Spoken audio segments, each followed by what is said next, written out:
the most part, hearing the actors recite the dialogue was kind of a bizarre and humbling experience. You know, when you get actors and actresses like Olivia Wilde and Bruce Boxleitner back into the studio and hear them really reprising their roles and really enjoying what they're doing and, you know, sort of becoming one with that character, it does put a sort of lump in your throat. Eradicating this virus has to be the priority. Flynn, you should leave the grid. It's an unnecessary risk being here while we resolve the situation.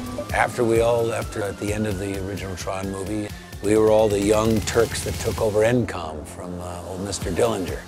It wouldn't be a party without a gatecrasher. Stop her before she gets too far. The characters in the story of a movie, you're concentrating on interaction between people in a world that is very contained, whereas in a video game, you're interacting with the audience.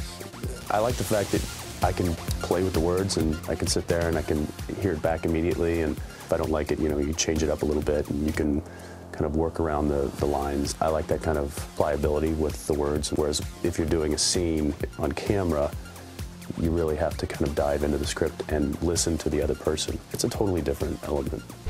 Time for a new course. Find a service tunnel.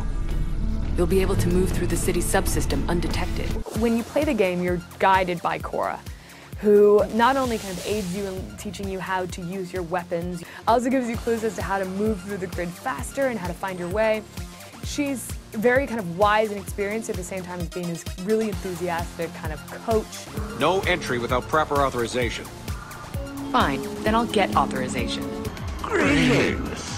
Abraxas is just full of hatred and anger and fury, and he wants to destroy everyone else. The timing couldn't be better because it's something that everybody can relate with now.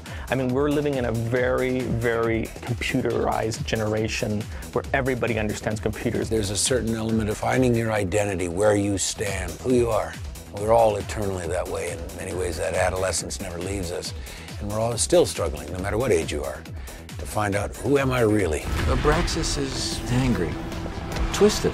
So I believed in the joy of causing pain to other people. It's your time.